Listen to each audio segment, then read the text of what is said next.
pertanyaan yang pertama nih. Seberapa penting skill public speaking dan self presentation dalam mendapatkan pekerjaan atau interview di dunia pekerjaan? Oke. Kalau menurut aku sih, tentu saja dalam konteks, dunia pekerjaan, public speaking, skills ini atau kita sebut sih sebenarnya bisa public speaking, bisa presentation skills, communication skills, itu kan kurang lebih sama ya, akan sangat membantu sih sebenarnya. Dan ini juga bisa diaplikasikan nggak cuman untuk orang-orang yang berkarir, di bidang, di pekerjaan yang memang mengharuskan mereka untuk ngomong. Karena kalau, menurut saya, seni berbicara di depan umum ini tidak hanya digunakan dalam konteks kita pidato, atau, public talks gitu, Benar. tapi juga dalam pekerjaan sehari-hari gitu. Bisa dalam acara training, bisa, meeting yang di mana kita diminta untuk memotivasi tim, apa namanya, bisa juga, beberapa profesi yang me-require skills ini itu bisa beragam gitu. Bisa konsultan, pelatih atau trainer, manajer, pendeta, atau pemuka agama gitu ya. Benar. Sales representatif juga, jadi orang yang Benar. jualan kalau dia nggak punya, communication skills juga dia gimana dia mau jualan gitu. Guru khususnya. Guru, untuk memastikan bahwa dia bisa mendeliver pengajarannya dengan baik gitu ke siswa-siswi ke siswanya gitu ya. Jadi kalau aku bilang sih, kalau ditanya seberapa penting, ya penting banget gitu. Walaupun semua orang bilang, "Ah, saya kan nggak suka ngomong di depan umum, saya hanya mau di belakang meja aja," gitu, dan dia memilih profesi sebagai akuntan misalnya. Ini juga yang pertanyaan yang sering saya dapat kalau saya bicara di depan mahasiswa, kita kan akuntan, karena kita nggak suka ngomong di depan, umum gitu, atau nggak suka ngomong, di depan orang lah. Tapi kalau sekarang kalau kita mau bicara competition di tempat kerja, itu ya justru public speaking skills ini menjadi salah satu added value sih kalau kita memang mau progress ke karir yang lebih bagus gitu. Itu sih menurut saya, dan kalau dilihat sehari-hari ya, untuk menambahkan yang tadi saya sebut, public speaking ini juga bisa digunakan untuk hal-hal yang misalnya presentasi ke klien, presentasi ke atasan, berbicara dengan supplier, dengan rekan kerja gitu. Jadi ya macam-macam sih, itu menurut saya. Jadi, public speaking itu bukan seolah-olah public speaking kita kayak, ngomong di panggung ke banyak Yes, orang, Ya, bukan sekedar itu doang kan ya, benar, ya, Mungkin benar. dari Kak Suryani bisa nambahin, Kak Suryani? ya. Pastinya penting ya. Kalau nggak penting kita nggak bikin sesi ini gitu. Eh, Biasanya sih dalam pekerjaan bagi yang baru lulus memang penting banget karena yang namanya dia harus melewati tahap interview sama biasanya ada FGD. Ya, biasanya interview atau FGD. FGD ini kadang yang memang cuma dilihat kita saling tukar pendapat atau at the end memang ada sesi untuk kita presentasi lah hasil FGD kita ini gitu.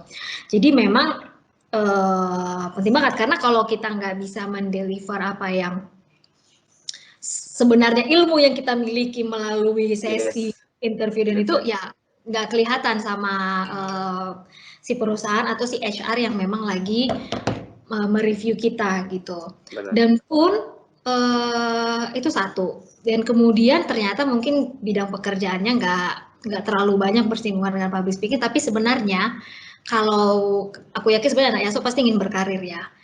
Kalau udah level manager, apalagi ke atasnya, pasti butuh lah ya yang namanya public speaking ini. Kenapa? Karena pasti akan ada kesempatan untuk kita ngomong walaupun internal ataupun eksternal. Benar. Yang sering aku jumpai adalah ketika ketemu sama para founder startup nih, ya kan, ada yang IT geek banget gitu. Jadi kalau misalnya ngomong ke dia keluarnya jargon semua gitu kan. Terus ada yang dia tahu mau ngomong apa, tapi somehow kita dengerin aja nggak tertarik gitu. Padahal dia adalah foundernya, nggak mungkin kita gantiin posisinya dia dengan anak buahnya yang pandai ngomong, nggak bisa. Itu Benar. udah jadi udah harus dia gitu. Jadi memang public speaking ini mau dari kita level bawah pun atau bahkan sebelum kita masuk ke tangga karir sampai nanti paling ke atas ini memang sangat penting dan sangat dibutuhkan gitu.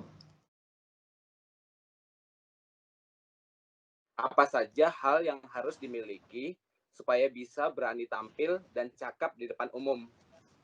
Nah, ini kan berarti tadi kan kita udah tahu nih kalau public speaking itu emang udah penting. Nah, di habis step kita udah tahu public speaking ini penting. Nah, gimana supaya kita bisa berani? Nih, banyak teman-teman yang nanya ini, Kak. Mungkin dari gantian kali ya, dari Kak Suryani dulu mungkin yang pertama. Oke. Gimana caranya bisa berani? Sebenarnya apa sih yang bikin takut? Nah, itu dulu yang harus didefinisikan. Apa sih yang bikin takut gitu? Benar. Oke. Contoh lah misalnya ya, mungkin ini pasti semua orang akan mengalami atau sudah mengalami sidang skripsi deh. Ya kan? Itu ya. Apa sih yang bikin takut? Pertama, bisa jadi skripsi aku oleh penguji memang sebenarnya tempe banget gitu ya. Contoh. Kenapa aku bilang tempe banget? Karena kalau aku lihat skripsi aku sekarang, aku kayak ngeliatnya gini banget nih, sesuatu yang kemarin aja. Aku pikir itu adalah karya terbaikku, pas udah 7 tahun, pas ngeliat lagi, gini banget nih gitu. Nah, bisa jadi itu. Kemudian yang kedua, memang lawan bicara kita mengintimidasi lah. Apakah mengintimidasi karena memang mereka punya kepribadian galak atau memang smart? Nah, somehow kalau aku kan sering ketemu klien, kalau kliennya pinter banget, Bo, itu sesuatu hal yang sangat mengintimidasi sebenarnya. Gitu, karena kasih pertanyaan pasti sharp banget. Pasti ada sih orang-orang yang gitu. Terus apalagi yang bikin kita, pada dasarnya yang ketiga ya memang nggak ada alasan kita takut aja. Nah, kalau pertama karena memang misalnya memang kita ada kekhawatiran dengan topik yang kita bawakan lah, sama lah dengan skripsi itu ya, kira-kira aku bisa jawab nggak sih apa segala macam. Ya pada intinya kita harus menguasai topik tersebut gitu. Ya namanya skripsi itu, misalnya ya, ini kita ngomongin skripsi. Ya skripsi itu pun kita udah harus, pasti kita udah tahu sih karena kita yang tulis gitu. Tapi sebenarnya ada tips-tips atau trik-triknya. Pertama adalah kamu bikinin kira-kira pertanyaan apa yang akan ditanya dari skripsi aku ini. Sama dengan presentasi ke klien sih. Aku itu bisa bikin kira-kira klienku bakalan nanya apa ya dari presentasiku ini. Gitu. Jadi sebenarnya standar untuk, sebenarnya aku menguasai topik nggak ya? Nah, aku mulainya dari kira-kira pertanyaan apa yang akan dia tanya dan aku udah siapin jawaban nggak? Nah, kemudian yang kedua tadi apa? Memang dasarnya orangnya mengintimidasi gitu ya. Ya, misalnya gini deh, waktu aku baru-baru tahun pertama, baru 6 bulan kerja, aku ingat banget aku harus presentasi di depan communication directornya BRI. Dan aku presentasi bareng sama partnernya kami, nggak ada bosku, nggak ada manajerku. Pokoknya cuma aku lah. Gitu ya. Ya udah, aku kalau udah kayak gitu, sebenarnya caranya cuma dua. Pertama, ya ingetin aja di kepala, bisalah bisa, kan aku yang ngerjain, bisalah aku jawab. Apalagi ini cuma presentasi doang, bapaknya nggak makan orang kok. Gitu, jadi aku suka ngingetin di kepala gitu. Ya, gitu. Kemudian yang kedua, ini bener, aku sebenarnya orangnya nggak terlalu ini banget ya, tapi menurut aku yang kedua sebenarnya sangat ngaruh adalah biasanya aku berdoa sih. Iya, biasanya aku berdoa. Terus yang berikutnya apa lagi tadi yang aku bilang? Memang pada dasarnya takut ya. Emang ketakutan. Emang dasarnya nervous ya. Sebenarnya kalau kita udah menguasai topik sama kira-kira pertanyaan apa yang akan ditanya, kemudian yang kedua kita udah meyakinkan diri kita sendiri gitu, kita juga berdoa. Yang ketiga sebenarnya kita harus latihan sih di depan kaca. That's it ya Kak.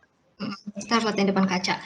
Untuk ini saja acara Pareaso Talks ini aku run through pertanyaannya dan aku mandi tuh aku mandi, aku tuh kayak udah lagi jawabin pertanyaanmu aja, Rizal.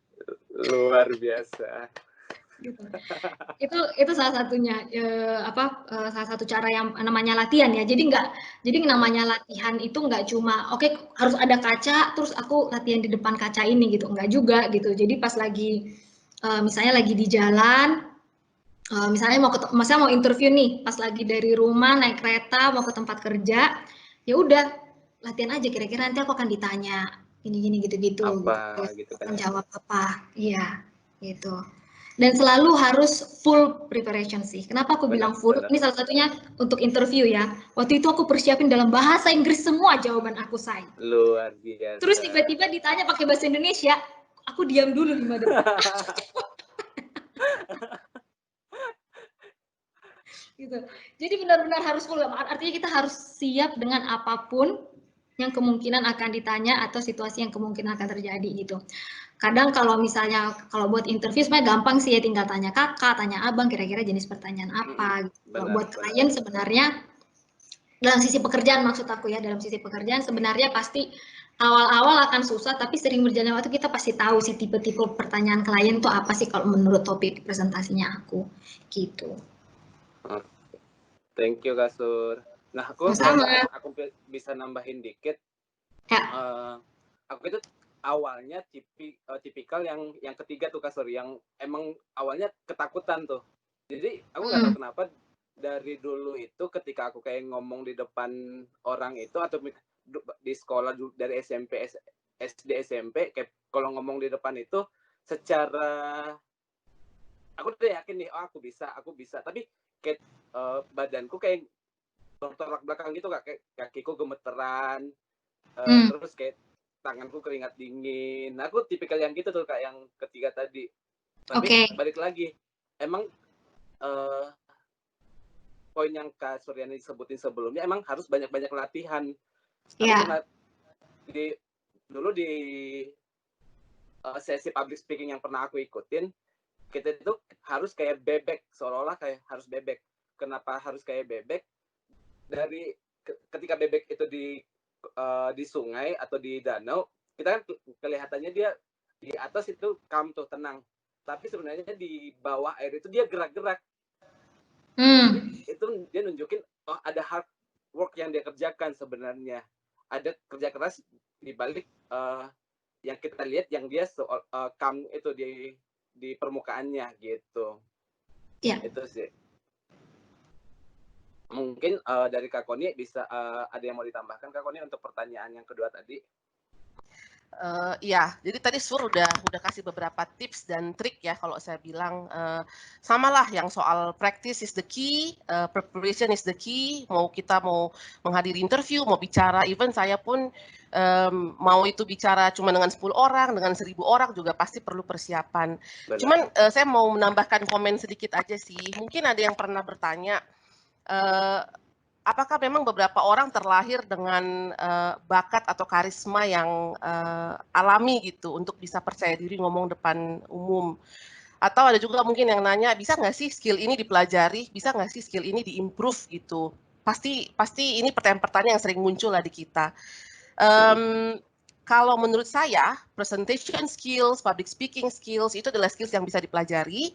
Bahkan seseorang yang pendiam dan pemalu pun itu bisa di-train, bisa belajar untuk bisa percaya diri ngomong depan umum.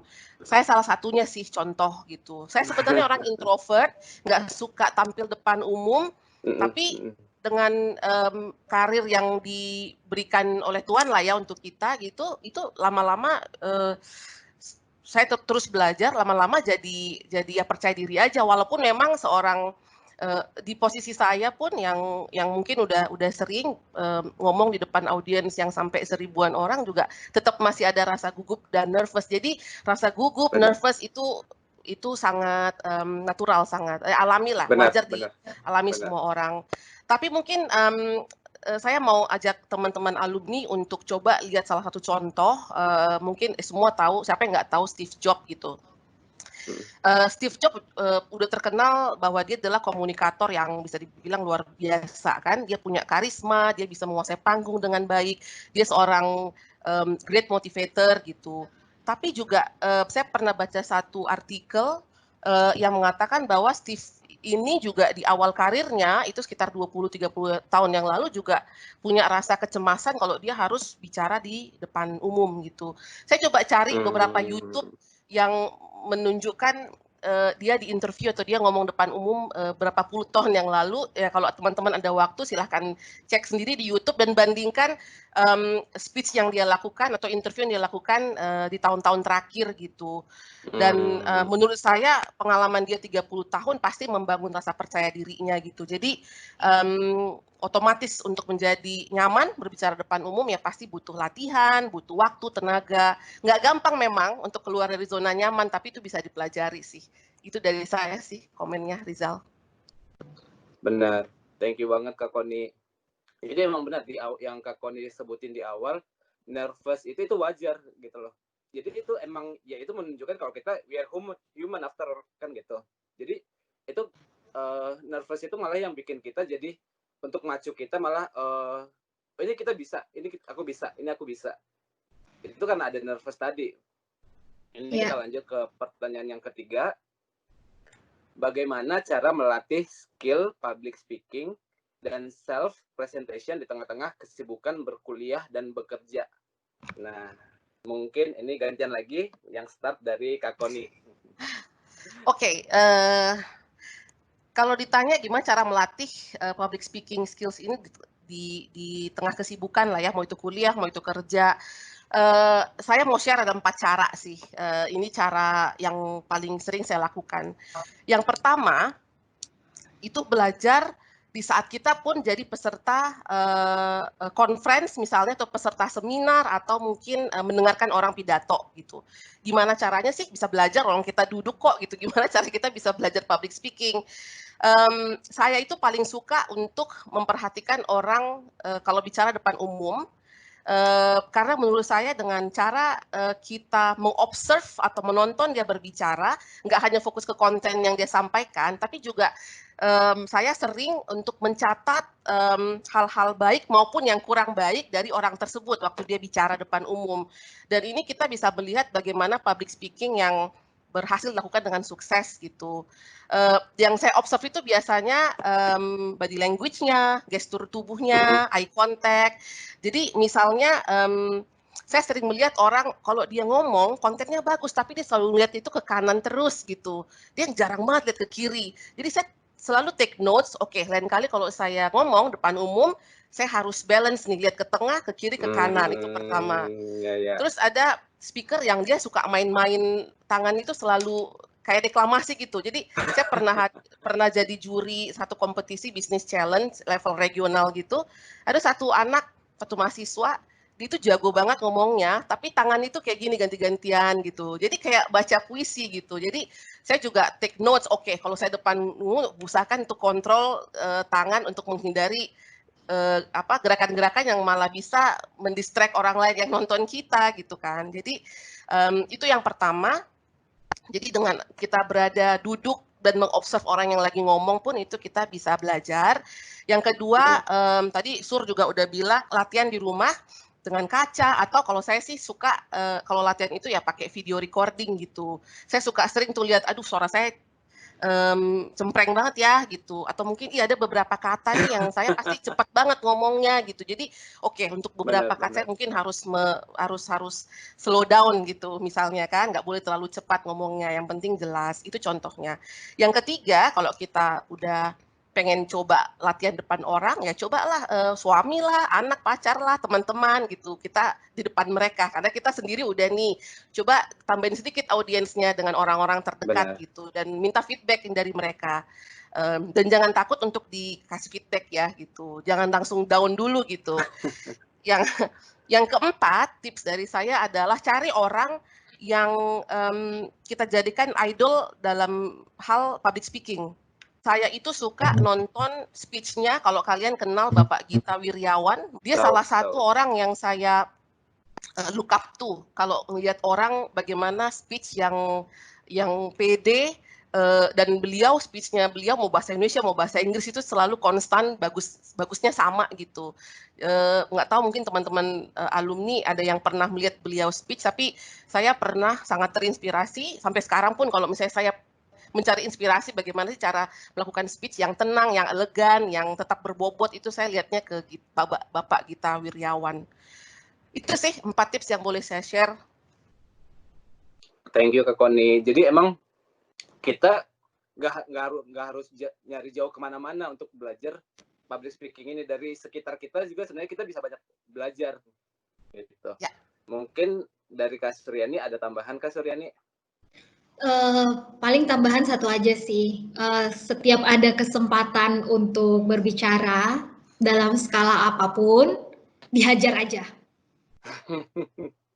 Gitu. Benar, ya. Benar itu benar. Termasuk ini nih, Kak Suri jadi pembicara dong gitu. Gue langsung kayak, aduh gitu kan, sempat enggak ya gitu. Maksudnya sempat mempersiapkan diri apa enggak gitu. Terus nanti aduh jiper enggak ya, kan senior aku berapa tahun di atas sebenarnya udah level bagaimana. Sempat itu cuma dalam hati, ya kalau nggak dicoba kapan lagi sih gitu. Benar, ya, itu benar banget Kak, benar banget. Dan ini kelihatan kalau misalnya mungkin bagi sebagian rekan-rekan yang dengar sih ya, kalau misalnya kita acara keluarga tuh disuruh mandok hata, termasuk itu. Oh my god, itu aku pengen nyebutin itu Kak, aku pengen nyebutin ya. itu. Termasuk itu juga dihajar aja gitu. Jadi kalau saya Sian Boru misalnya ya, Sian Boru gitu. Terus sepupu-sepupu aku biasanya kalah gitu. Coba si Suryani, wah langsung gitu. Walaupun mungkin nggak persiapan atau segala macam, ya udah sih ya gitu. Hingga kemudian sekarang kalau mereka nyuruh aku berarti ya udahlah, udah anaknya pasti mau gitu kan. Jadi mulai dari situ. Nanti kalau misalnya pas bicara kemudian ada kan biasanya keluarga lain dengerin kan yang bukan keluarga kita, misalnya ada tamu gitu-gitulah kalau maradat.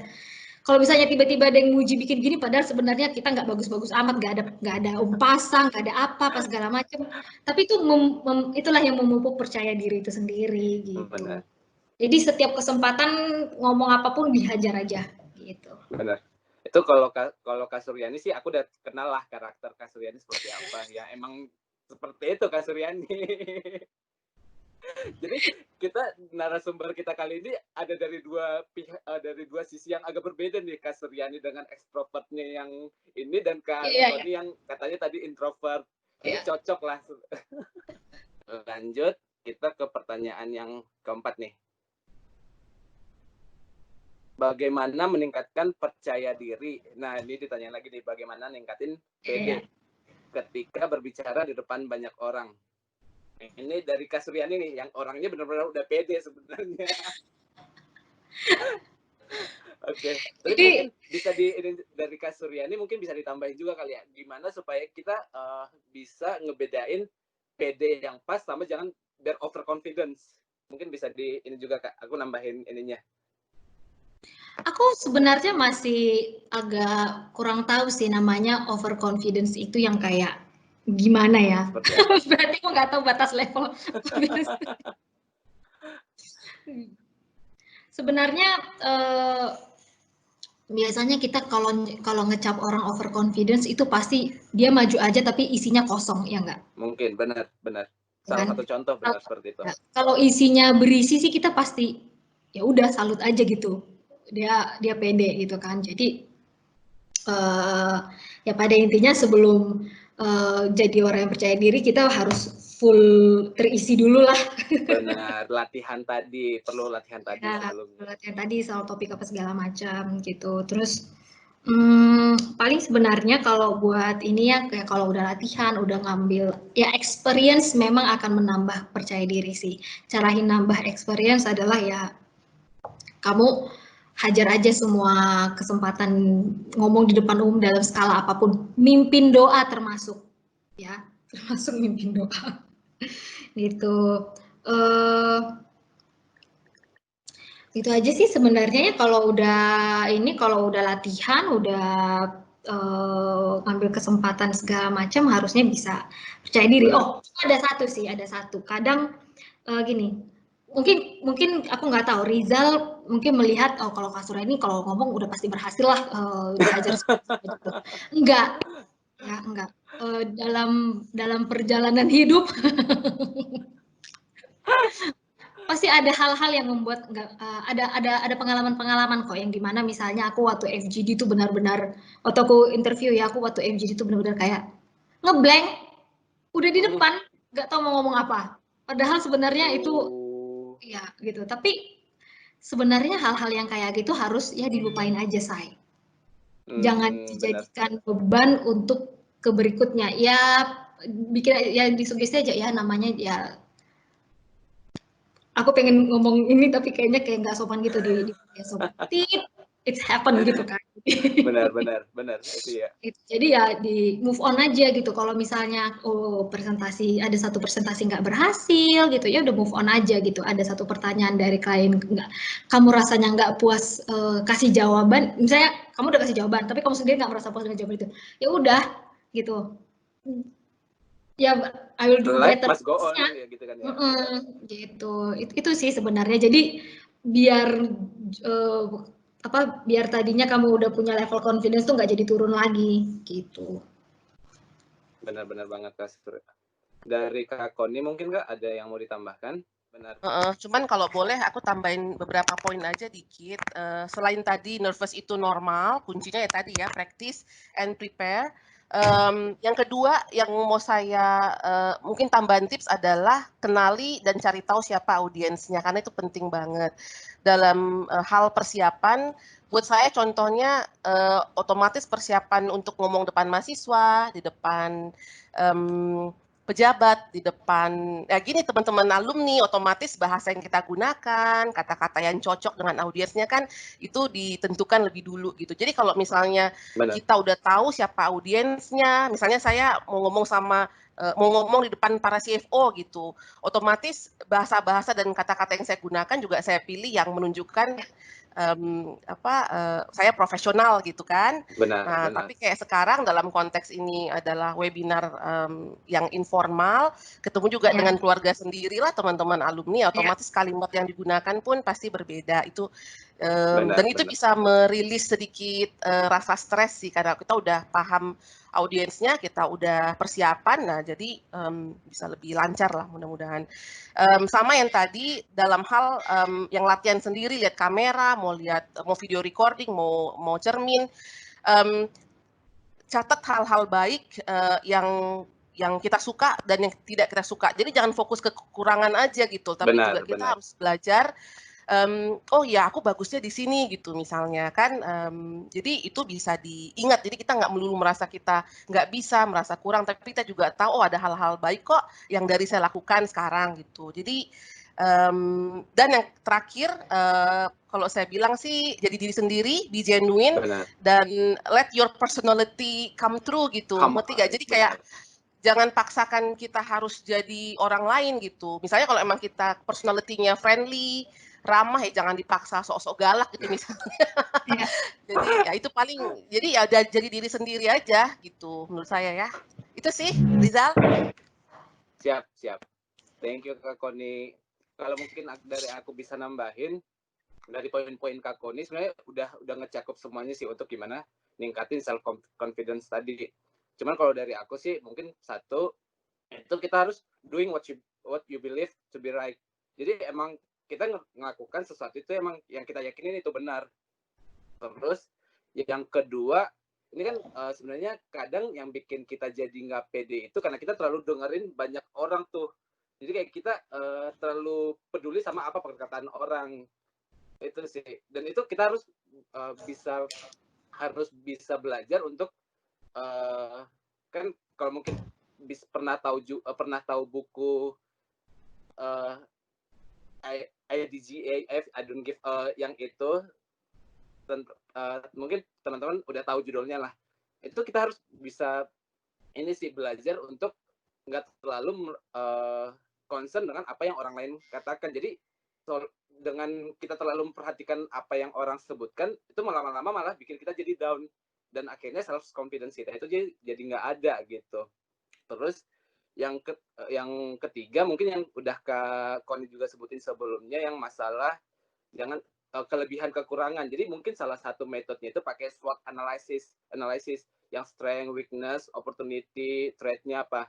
Jadi kita tahu tuh secara diri kita apa sih strength-nya kita, apa sih kelemahannya kita, apa sih yang perlu kita dorong, terus dengan melalui opportunity apa nih, dan tantangan apa yang akan jadi penghalang untuk kita bisa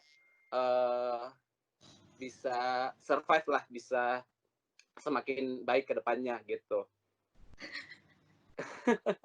Yang kelima nih. Saya evaluasi ya moderatornya. Ini soalnya aku bukanya bukan di laptop Kak, jadi nggak ini. Ya nggak apa-apa. Jadi nggak bisa dibuka. Santai. Oke. Udah langsung di ini nih sama senior.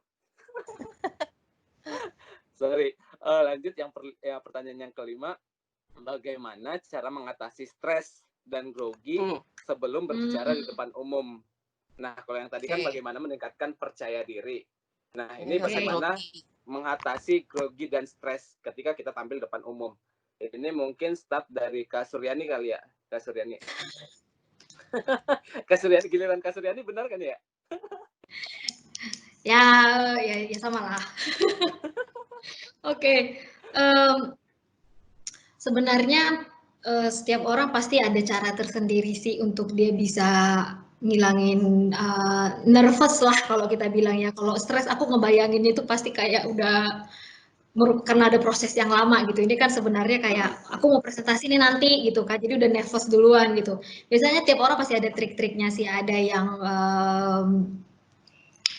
yang dia jadinya ngopi dulu, ada yang dia makan permen, ada yang ngerekes dulu misalnya ya. Ya tahu aja gitu. Kira-kira aku tips trik untuk diriku sendiri menghadapi stres itu kayak gimana ya, gitu. Gitu. Kalau aku sih pada dasarnya kalau udah nervous, sebenarnya yang kulakukan ya aku baca si slide yang akan aku presentasiin aja sih, gitu. Jadi aku tidak membiarkan diriku untuk dipenuhi dengan ketakutan-ketakutan yang nantinya mungkin akan terjadi gitu. Jadi jadi kita nggak sempat stres, nggak sempat mikirin nanti bakalan berhasil apa enggak ya, nggak sempat karena waktunya kita lakukan untuk ya latihan tadi gitu. Benar. Oke, mungkin dari Kak Koni Kak ada yang mau dinambahkan? Aku ada 10 tips, tapi aku bikin cepat-cepat karena kita banyak banget nih 10 tips. Nggak, tapi aku bikin singkat. Yang pertama tadi kita udah bahas praktis, ya kan? Latihan, persiapan. Yang kedua, tadi Suryani udah sebut, mentransform energi negatif itu menjadi antusiasme. Terdengar aneh sih memang, tapi kadang-kadang yang saya gunakan adalah untuk mengatasi rasa gugup atau grogi sebelum saya ngomong depan umum itu dengan dengerin musik yang temponya kenceng. Jadi kayak memicu adrenalin. Ada orang yang minum kopi, ada orang yang minum minuman penambah energi gitu kan untuk memompa gitu. Kalau saya sih benar. dengerin musik yang berenergi gitu kayak membuat saya secara mental pun kayak berani gitu. Itu yang kedua. Yang ketiga, sebelum saya bicara depan umum, itu misalnya itu saya selalu usahakan tiba lebih cepat.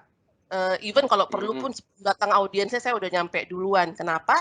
Karena kalau kita misalnya udah gregetan takut terlambat gitu misalnya kan, atau lihat macet, aduh saya mau ngomong jam 10, jam segini saya belum nyampe, itu udah definitely bakal gagal tuh speech-nya atau cara depan umumnya gitu. Karena kayak udah rasa gerasak gerusuk itu kebawa gitu waktu kita bicara depan umum. Itu yang ketiga. Keempat, kalau saya tiba lebih awal, lebih cepat, itu ada kesempatan untuk kita bisa ketemu audiens yang akan dengerin kita ngomong. Jadi bisa meet and greet, bisa chat dulu, atau bahkan kadang-kadang saya dapat inspirasi dari orang yang saya ajak ngobrol sebelum acara gitu, katakanlah, untuk saya tambahkan jadi konten speech atau bicara saya gitu. Yang kelima, bayangkan hal-hal positif di kepala kita. Tadi Suryani juga udah ngomong, daripada berpikir, aduh pasti gagal nih, aduh bisa atau enggak. Mending kita bilang, dulu bisa kok gitu. Kenapa sekarang nggak bisa gitu ya. Keenam, biasa tarik napas yang panjang. Benar. Senyum, tapi senyum jangan lebih, jangan lebay ya. Karena senyum itu, kalau saya lihat orang, kalau saya observe orang bicara dan dia senyum, itu saya bisa merasakan energi positif dan bisa menangkap rasa percaya dirinya dia gitu. Tapi kalau dia udah Benar. kaku, bibirnya kayak kekunci gitu tuh, kayak ini pasti gugup. Kita bisa merasakan. Tapi kalau misalnya kita smile, kayak tadi kamu bilang Rizal gitu, di dalam hati kita nggak tahu dak dik gitu ya. Tapi kalau kita smile itu paling nggak mengurangi rasa gugup, dan orang yang audiens yang melihat juga itu melihat kita tuh tenang gitu. Benar Kak, benar banget. Tapi setelah itu kuncinya jangan lebay, ntar disangka ini sakit gimana. Kemudian ya itu, kalau saya selalu kalau saya kayak hari ini pun saya bawa botol minum, dan kalau saya speak juga saya selalu bawa kayak gelas atau kayak botol minum gitu, karena kalau kita gugup biasanya kan sampai kayak keselek lah atau tenggorokan kering gitu. Jadi kita punya tools yang membantu kita kalau tiba-tiba kayak udah mau keselek ya ada minum gitu. Kemudian rasa takutnya jangan dilawan gitu, di-embrace, tapi ya aura positifnya biar bisa masuk. Sama yang paling penting yang terakhir ya kan, pas cepet ya ke 10. We should be able to admit if you don't have the answer. Jadi kadang-kadang kita takutkan kalau bicara depan umum, ada orang yang ada audiens yang nanya pertanyaan, dan biasanya kan kita takut maju itu karena aduh takut ditanya-tanya bisa atau enggak ntar jawabnya. Tips dari saya adalah pastikan jangan asal jawab gitu. Jadi lebih baik kita jawab yang memang kita tahu. Dan kalau memang ada pertanyaan yang kita nggak bisa jawab, diakui aja, oh saya tidak tahu jawabannya atau saya belum tahu jawabannya. Dan kalau dalam kasus saya, contohnya saya bisa bilang, boleh nggak saya dapat tolong approach saya nanti ya setelah acara ini. Jadi saya janji akan cari jawaban, and then kita bisa share jawabannya kalau saya udah ketemu gitu. Jadi itu sih tips yang sering saya gunakan. Oke, ini lanjut pertanyaan yang terakhir. Cuman menurutku pertanyaan ini juga sebenarnya udah ini sih, udah kejawab juga. Bagaimana caranya bisa percaya diri untuk berbuat lebih dan berani memimpin di dalam tim gitu. Karena ada tambahan mungkin dari Kak Suryani sama Kak Koni, karena menurutku ini sebenarnya udah kejawab juga sih. Tapi ini kasusnya dalam memimpin sebuah tim. Dari Kak Koni mungkin tambahan dikit Kak sebelum kita lanjut ke Q&A. Ya, kalau menurut saya sih public speaking, communication skills itu memang ada hubungannya dengan leadership. Tapi kalau kita bicara spesifik tentang leadership sih mungkin nggak cukup sejam kali ya kita ngomong. Mungkin saran saya untuk panitia mungkin kita bisa pisahkan topik khusus tentang leadership sih. Tapi kalau memang bicara bagaimana meningkatkan rasa percaya diri untuk memimpin, sebenarnya nggak bisa, itu sesuatu yang harus kita pelajari, dan sering dengan waktu rasa percaya diri juga akan bisa didapat gitu. Cuman kalau saya dari experience-nya, cuman memang untuk jadi pemimpin itu memang nggak gampang kan gitu. Buat saya pribadi sih, dari pengalaman yang saya dapatkan, saya sering banget berada di posisi saya saya manajer yang paling muda atau umurnya masih 20-an, tapi saya udah memimpin orang-orang yang umurnya udah 40-an gitu. Jadi dan itu cukup challenging menurut saya ya. Tapi kenapa? Karena kita, apalagi kalau kita memimpin orang-orang yang mungkin udah bekerja di bidang itu 20-an tahun, dan kita siapa kita gitu. Jadi untuk mendapatkan respect dari tim member itu memang butuh waktu. Tipsnya adalah tetap belajar, tunjukkan bahwa kita memang punya niat yang genuine untuk membantu mereka sebagai leader mereka gitu, dan kita harus terbuka sama kritik sih gitu. Jadi memang harus, kadang orang Batak apalagi anak Yasok gitu mungkin merasa udah ya aku di sana disanjung-sanjung gitu misalnya ya. Sementara kita masuk ke dunia kerja, kita di dunia yang nyata ini nggak segampang itu, nggak ada orang yang tahu, maksudnya nggak banyak yang tahu apa itu anak yang. Kita harus tunjukin memang kita punya karisma, dan itu bisa dibangun kalau menurut saya. Jadi untuk saya yang masih terus belajar sebagai pemimpin pun, yang pertama adalah akui kekurangan kita, terbuka sama kritik untuk kita kita bisa membangun diri sendiri terus, yang kita percaya diri instead of fokus ke hal-hal yang membuat kita ragu sebagai pemimpin.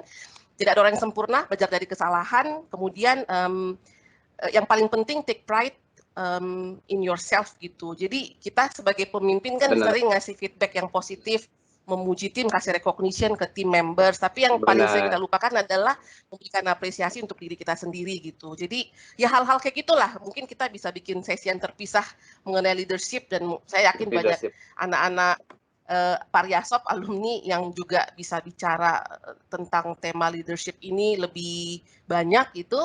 Tapi karena kita hari ini temanya lebih ke public speaking gitu, public speaking. Ya, jadi ya itu sih dari saya. Oke, siap.